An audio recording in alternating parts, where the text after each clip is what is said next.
Right, just a quick video showing you how to change the brake light switch on the T4. As you can see, mine's manual, but I'm not sure if it'll apply to the autos as well. So, brake pedal, follow it all the way up. The blue bit that you can see up there is what I'm going to be taking out.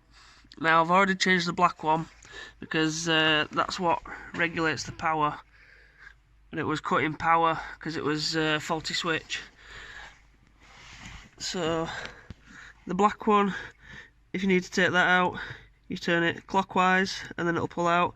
The blue one, you turn anti-clockwise and then it just pops out like that. And then these two prongs, squeeze those, pops off. Nice and easy, that's the old one. So I'll get the new one out. There's the new one. Right, so as you can see, the new one, same as the old one. 2 pins. Originally I got the wrong one, it had 4 pins, which I presume is for the cruise control model.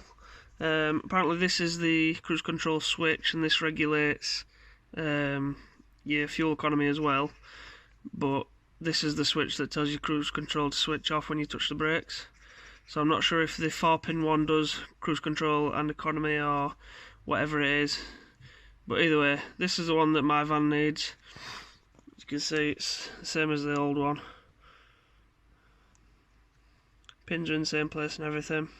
So you can see there, the new one has a slightly longer plunger, but they do self-adjust. When you push this in, it'll push against that and make it shorter. Now you can hear it ratcheting when I pull it out. So if I pull it out to full extent, this applies to the black one as well. I'll pull it out to full extent and then I'll plug it back in.